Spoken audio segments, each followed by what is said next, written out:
Alright, so here we are on the driveway side of the house, and you can see some interesting things going on out here. So this week they removed a bunch of the equipment out of the basement, including the furnace, and they had pulled all the copper pipes for the heating system and the plumbing.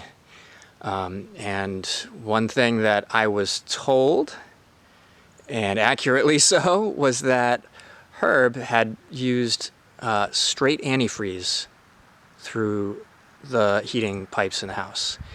And the guy draining it said, yep, that's exactly what had happened, and it was not the best thing to do.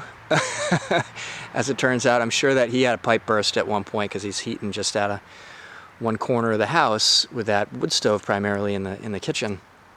So he didn't want pipes to burst, and so that's what he did. The risk there is that there's only one check valve separating because of how he was using the boiler as a hot water heater as well.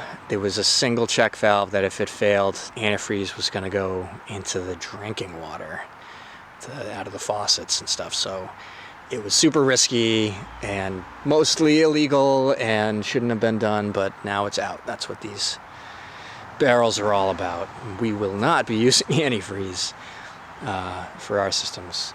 We also have power off of the house. I think I mentioned that in another earlier video. We'd had an issue. We finally just cut the power entirely, took it down, and we are not going to have any overhead power coming from that post anymore. In fact, we're hoping to get rid of that post and have the town put one in at the end of the driveway and then go underground from there out.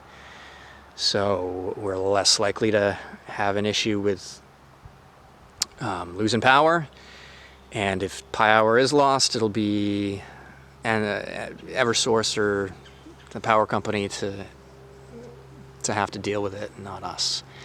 And it'll just kind of allow us to have trees and not worry about it, and not worry about losing power. So that's gone and never coming back. It'll all be underground, coming in on this corner still, and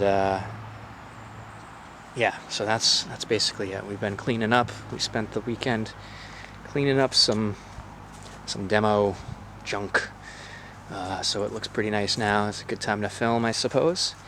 But a lot has been going on over here. It's a little dark. I apologize. I'm going to try to not get it washed out, but you can see the front of the south shed is gone, pretty much.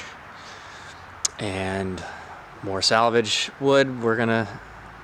I've run out of space in the barn, but we can tarp it, and we're going to be saving all of the timbers out of both buildings, south and north, and hanging on to that to work with in the end.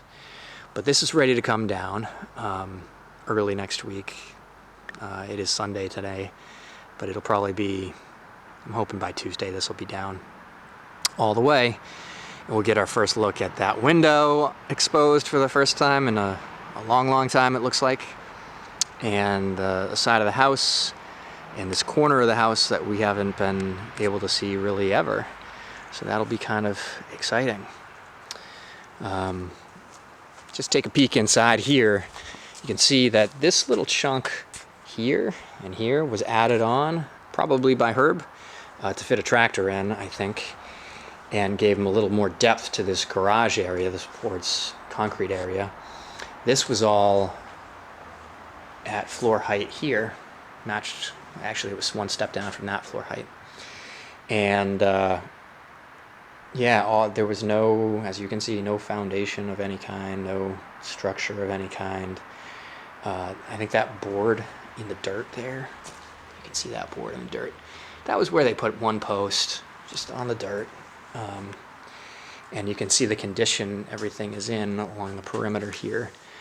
You can see daylight through the foundation. This is why we were, upon initial inspection of these areas, it was clear that we were not saving these buildings, and not needing 10 cords of wood on hand with a modern heating system it didn't make sense for us to bring this back as a wood shed. So this is actually where we're going to be having our family room. So this brick is going to be exposed in our family room, and actually the window right there through the scene is going to be remaining. We're going to leave that window in there to kind of point to the history of the house, and that we didn't want to remove it. But we are going to use the original sashes from the house, which we found actually in this shed when we were digging through. So we'll be doing that, putting that back in place, use it almost like a pass-through. Probably it'll stay closed most of the time. Maybe we'll open it up if we're having a party or something. And then the door, the exterior door, is going to be how we get into this family room. Family room will go from basically where the brick starts. It won't be flush to the very end of the house. It'll be set in just basically where the brick starts and come out toward me. It'll end about where or width-wise, it'll be more or less in the same location that this wall is here, the southmost face of the existing woodshed. It'll come all the way over here and line up right between where the door and the window meet. So this will be the front wall. So you'll come in this way, and I'm standing kind of on the corner of it. You can see there. You can see how it'll be a good-sized room. It's not going to be huge. We're not calling it a great room because it's a pretty good room, not a great room. It's going to be, I don't know, 16 by 18 or something like that. It'll be a perfect family room size. It's going to fit with the scale of the rest of the house. We're really excited about this space, actually. The back here will be a porch just about as deep as what is existing right now, what had been there. So this part of the porch was always deeper. I think the porch, you can see the door there that goes out to the back porch. And that was so that's about where the end of the porch was. It was about half this depth. So when we bring the back porch back, we want it to be 8 feet deep. And this is about 8 feet right here. And it'll be the whole length or width of the house. So the whole back of the house will have a deep sitting porch. It won't be covered, but it will be fantastic to just, put some chairs down and enjoy the woods behind us in the spring, and even into the middle of summer this year. The brook would just do its thing and create beautiful natural sounds. The babbling brook, whole thing was awesome. We really enjoyed that. So we're looking forward very much to this back porch, and I think we'll spend a lot of time out here once you can really see it. But we can see a little bit if we spin around and look at the back, because they've exposed a lot of the back there. One last thing as we're walking away, those granite steps are going to be saved, and they'll be used prominently toward the front of the house. That'll lead up to the the front walkway, that is, to the front door. So you can see all the siding has been taken down here,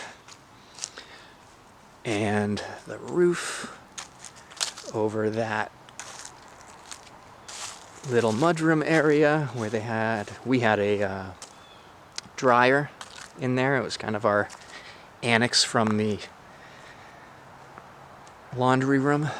And you can see that back porch is gone, including the old mudroom. This was the mudroom, or the room Herb used as a mudroom, and we did too, out of the north woodshed and garage.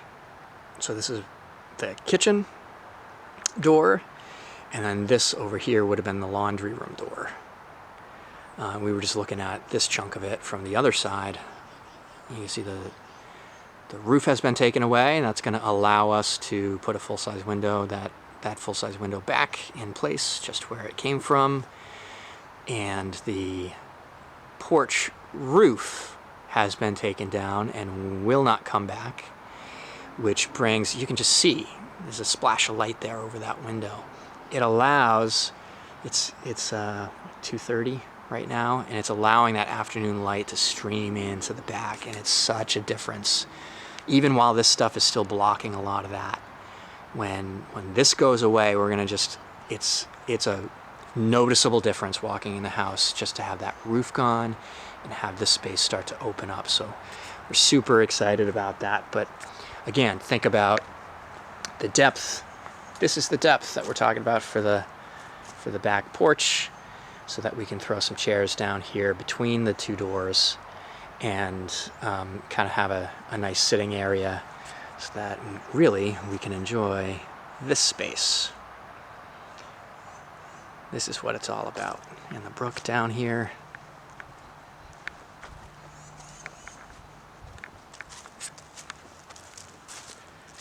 Brook's not doing anything, super dry this fall.